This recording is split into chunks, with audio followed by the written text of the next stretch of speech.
Hello everyone. सो हम start करेंगे stress distribution का प्रीवियस ईयर क्वेश्चन 2 मार्क्स। ठीक है, स्टार्ट करते हैं। फर्स्ट क्वेश्चन है हमारा, a point load of 700 kilo newton, तो Q is equal to 700 kilo newton है, is applied at the surface of thick layer of saturated clay.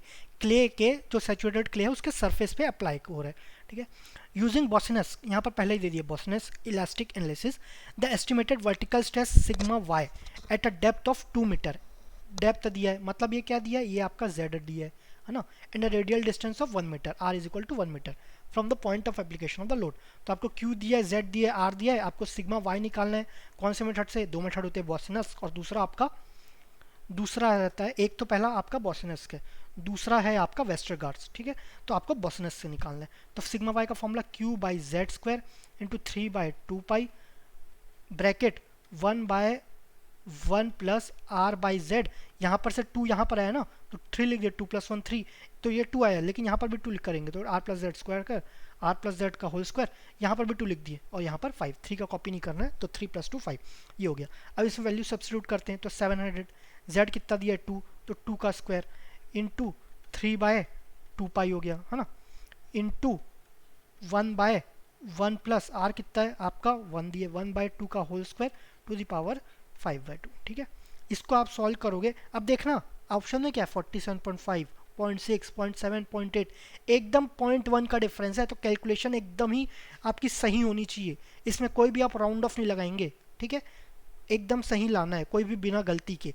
तो ये आ रहा है आपका कुछ 48.78, 48.78। तो इसको राउंड ऑफ करके लिख सकते हैं हम, ये आपका 47.78 आ रहा है। ठीक है, तो ये राउंड ऑफ करके आ जाएगा 47.8। ठीक है, तो ये हो गया डी, ये हो गया डी। नेक्स्ट क्वेश्चन देखते हैं। नेक्स्ट है आपका, a footing 2 metre into 1 metre exerts a uniform pressure of 150 kilonewton per meter square on the soil, assuming a load dispersion of 2 vertical 1 horizontal, the average vertical stress at 1 meter below the footing। अब क्या बोला है, suppose आपका ये footing है, ये आपका ground पे है ना, फुटिंग का डायमेंशन क्या है, ये आपका जो विड्थ है, ये विड्थ ये आपका 2 मीटर है, जो आपका लेंथ है वो 1 मीटर है। ठीक है, पहले विड्थ पे देखते हैं, b is equal to 2 metre. अब जो स्ट्रेस है यहाँ पर स्मॉल क्यू है, ये आपका गिवन है, ये आपका 150 kilo newton per metre square.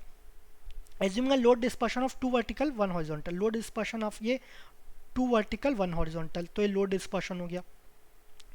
The average vertical stress at 1 metre below the footing, 1 metre below the footing. अब इसको मैच मत करना कि 2 मीटर तो छोटा है, 1 मीटर तो बड़ा है, वो ठीक है, वो स्केल आप मैच मत करना, आपको समझना ज़्यादा इंपॉर्टेंट है। तो ये आपका 2 वर्टिकल हो गया, 1 हॉरिजॉन्टल हो गया। मतलब अगर 2 नीचे 2 मीटर 2 यूनिट्स नीचे जा रहे हैं तो 1 मीटर हॉरिजॉन्टल जा रहे हैं, लेकिन हम वर्टिकल कितना जा रहे हैं 1 मीटर, तो हॉरिजॉन्टल कितना जाएंगे, उसका आधा हॉरिजॉन्टल जाएंगे, तो ये आपका 0.5 हो जाएगा, ये भी आपका 0.5 हो गया, और ये तो आपका 2 मीटर है एज इट इज़, ये आपका 2 मीटर।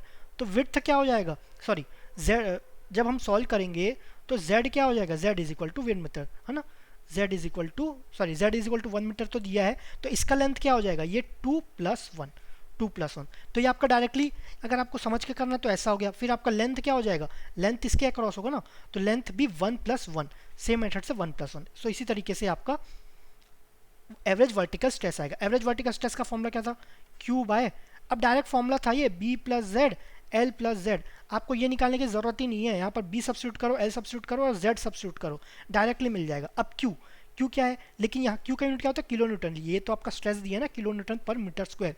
तो आप क्या करेंगे, कैपिटल क्यू निकालेंगे। कैपिटल क्यू आता है small q into l into b, q into area, तो आपका लोड आ जाएगा। ठीक है, तो लोड हो गया b + z 2 + 1, यहाँ पर 1 + 1। ठीक है, तो क्यू कितना है 150 इंटू 2 इंटू 1 बाय 2 + 1 3 इंटू 2। ठीक है, 2 से क्या 150/3 हो गया 50, तो आगे answer 50 kilo newton per metre square.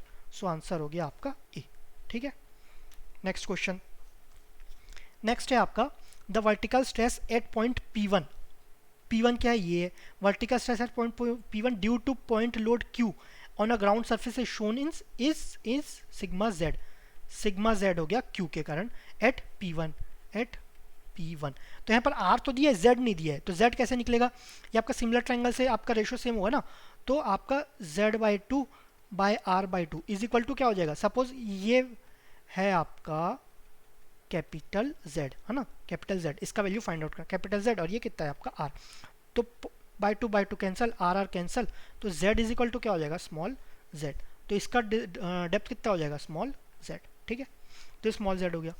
Sigma z P1 ये दिया, according to Boussinesq equation the vertical stress at point P2। अब हमें P2 पे स्ट्रेस निकालना है, लेकिन P1 पे क्या है आपका? सिग्मा z दिया है। सिग्मा z का इक्वेशन क्या होगा? q by z square 3/2 pi 1/1 plus r by z whole square to the power 5/2। ये आपका सिग्मा z P1 दिया है।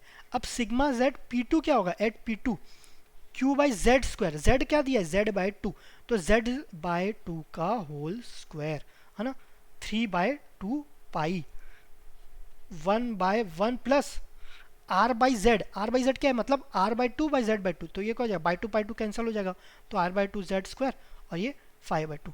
तो ये वाला जो टर्म है ना, ये आपका एज इट इज रहेगा, ये कांस्टेंट, क्यू भी आपका कांस्टेंट होगा, बस ये चेंज होगा। तो ये क्या हो जाएगा? 2 का स्क्वायर 4, ये ऊपर आ जाएगा, क्यू बाई जेड स्क्वायर, और ये पूरा एज इट इज कॉमन हो जाएगा, इसको के भी ले लेते हैं। ठीक है, तो ये वैल्यू क्या है? ये तो हमारा सिग्मा जेड P1 ही है ना, सिग्मा जेड P1 क्या है आपका? सिग्मा जेड ही है ना, आंसर नहीं बोल रहा हूँ, ये इसका वैल्यू है, तो यहाँ पर सब्स्टिट्यूट कर देते हो, इज इक्वल टू क्या हो जाएगा? 4 सिग्मा जेड। तो आपका आंसर हो गया डी। ठीक है, so D is the correct answer. Next question है हमारा, consider a square shaped area ABCD on the ground with this centre at P as shown in figure. तो ABCD क्या है आपका? स्क्वायर है, तो आपका ये 4 मीटर हो गया, ये 4 मीटर हो गया, है ना, ये 4 मीटर गिवन है, ये 4 मीटर गिवन है, और M क्या है? M है उसका centre. 4 concentrated vertical loads of P 5000 kilo Newton. जो 4 जो पॉइंट लोड लग रहे हैं, कॉन्सेंट्रेटेड वर्टिकल लोड्स लगे हैं, चारों की वैल्यू क्या? 5000 kilometre, r applied is on this area, 1 at the corner, है ना, सभी कॉर्नर्स पे लग रहे हैं। The vertical stress increment due to these loads according to the Bosnius equation at a point 5 meter right below M। अब हमें ये चारों के कारण वर्टिकल स्ट्रेस निकालना है in kPa up to 1 decimal right below M, और डेप्थ कितना होना चाहिए?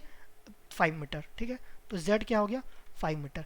तो हमने तो ये पढ़ा था ना बोस्नियस से कि आपका एक कॉन्सेंट्रेटेड लोड से कहाँ किस डिस्टेंस पे, चाहे वो एकदम वर्टिकल ना हो, चाहे बाजू में भी होगा ना तो भी चलेगा, उससे निकाल सकते हैं। लेकिन यहाँ पर तो 4 दिए ना, तो हम क्या करेंगे?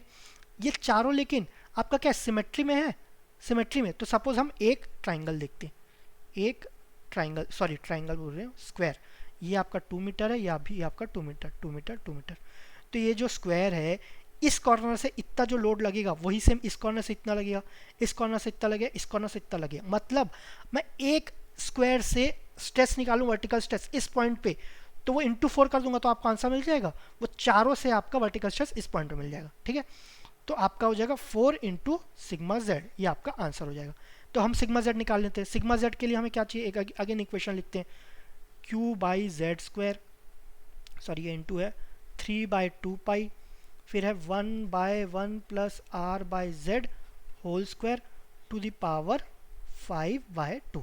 ठीक है, ये हुआ। अब z क्या है? z तो हमारा डेप्थ है ना, डेप्थ 5 मीटर गिवन है।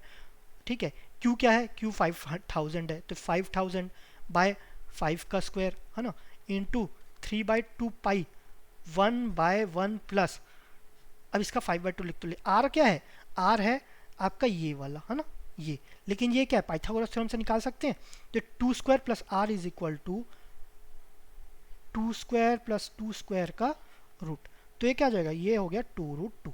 ठीक है, तो r is equal to 2√2 by z क्या है हमारा? 5, इसका स्क्वायर, है ना, इसका स्क्वायर। आप फॉर्मूला आप सब्स्टिट्यूट बस कर रहा हूँ मैं, ये आप अपने बस से सॉल्व भी कर सकते हैं, कोई बड़ी बात नहीं है। अब इसको सॉल्व करेंगे तो आपका वैल्यू, ठीक है, इसको एज इट इज रख देते हैं। अब इसमें हम वैल्यू निकालने के लिए क्या करेंगे? हम इसमें इंटू 4 करेंगे, 4 सिग्मा जेड। तो 4 सिग्मा जेड करोगे ना, तो वैल्यू, ये वैल्यू निकालना, ये सपोज जो भी वैल्यू है इसको 4 से इंटू कर देना, तो आपका वैल्यू आ जाएगा 190.84। तो ये आपका 1 डेसिमल में चाहिए, तो 190.4 के KPA में चाहिए, kilo newton per metre square, Newton per metre square को हम पास्कल भी बोलते हैं। तो ये हो गया 190.84 या 1 डेसिमल में तो 190.8 होना चाहिए था। ठीक है, नेक्स्ट देखते हैं। नेक्स्ट है आपका, अच्छा जो फर्स्ट क्वेश्चन है उसमें एक करेक्शन है। इसमें जो वैल्यू 47.8 मैंने बोला था, इसका वैल्यू जो एग्जैक्ट 47.78 बोला था, उसका एग्जैक्ट वैल्यू आ रहा है 47.83। ठीक है, ये एक बार आप चेक कर लेना, और मैंने वापस रीचेक किया तो 47.83 आ रहा है, तो अप्रॉक्सीमेटली 47.8 है ना। तो D is the correct answer. ठीक है, नेक्स्ट क्वेश्चन ये आपका हो गया था, ये आपका सब 4 तक हो गया था। तो आपका इसमें 2 मार्क्स के क्वेश्चन में इतने ही क्वेश्चंस थे। Thank you very much.